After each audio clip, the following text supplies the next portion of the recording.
Hi everyone, welcome back to Chelsea Fan TV and welcome to a brand new episode of Round the Corner. I'm Nina and I hope all of you are doing well. I'm recording this video just as Manchester City have beaten Chelsea women at home 1-0. And I'm about to do Chelsea versus Man City tomorrow, away at the Etihad. Let's hope that the men can have a better day, but I don't think so. But we're going to get into everything, the game, who might start, who could play, what to expect, everything we should anticipate ahead of our trip to Manchester tomorrow. But before I do begin, guys, please make sure you're subscribed to Chelsea Fan TV, hit the like button, and as always, comment your thoughts as I go through mine.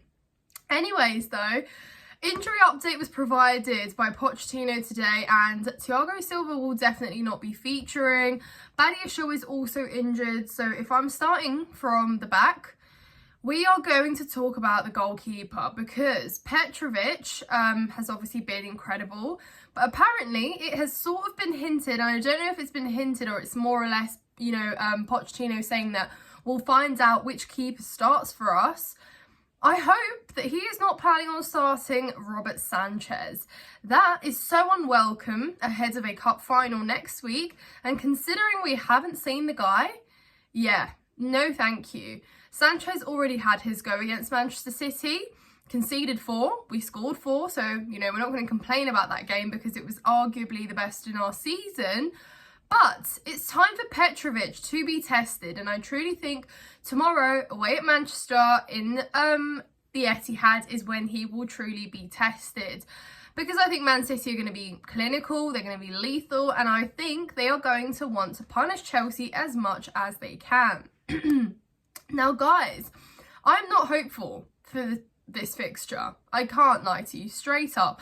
I wasn't confident the first time round, and obviously I was proven wrong at Stamford Bridge because completely different game.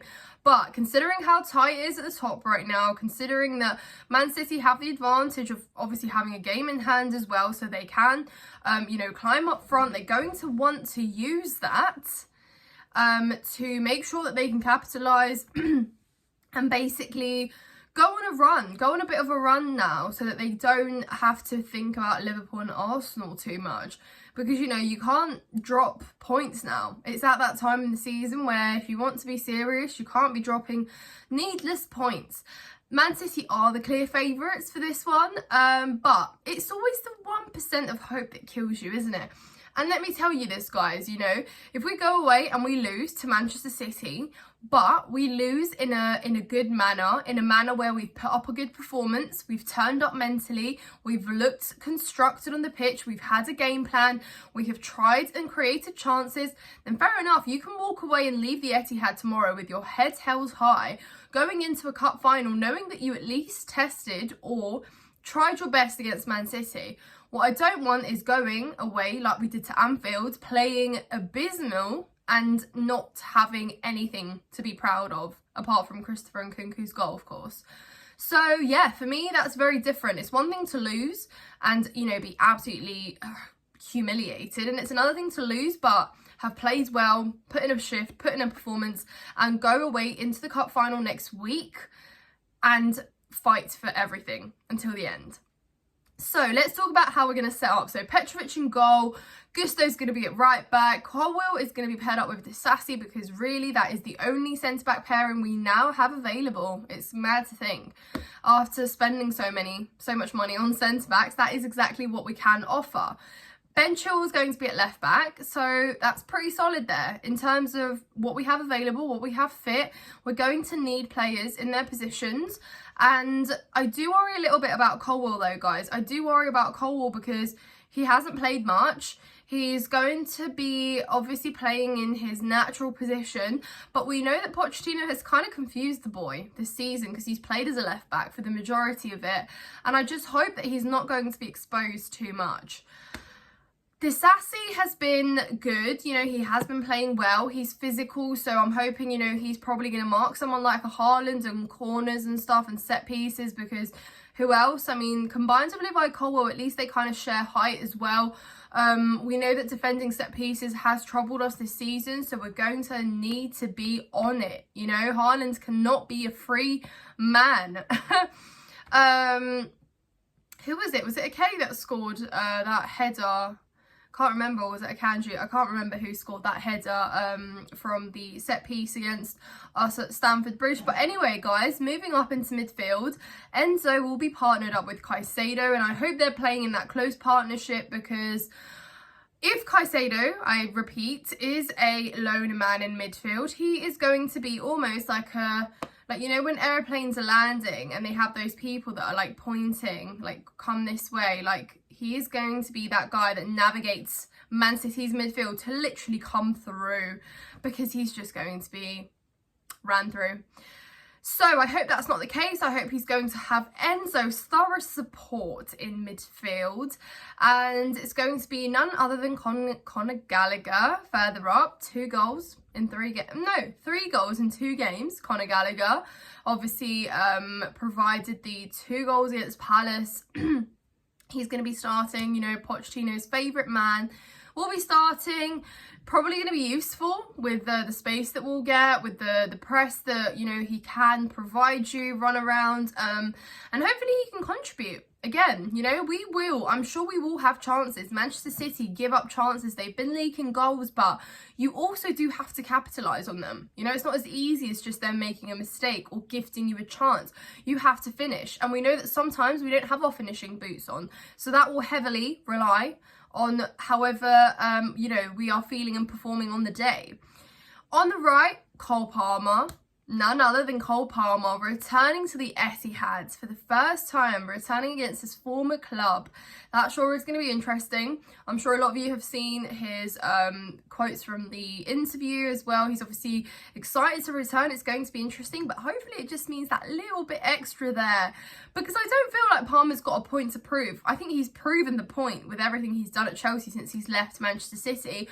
I don't think there's necessarily going to be like a negative reception on behalf of City's fans there, but if he does score, it will be interesting. It certainly will. But we're going to need, you know, his prolific finishing. If he gets a chance to be on the ball and to score, excuse me, hopefully he can.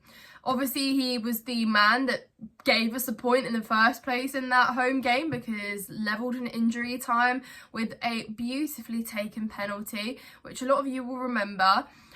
Because I recorded it from behind the goal. It was amazing in the rain. Oh, so good. So good. But guys, then we have some questions, because Nkunku, for me, is a question mark about starting. He didn't start against Crystal Palace because, of course, Pochettino has these 2 games in mind. Man City, Liverpool, you know, we're going to need Christopher Nkunku fit. No gambles can be made.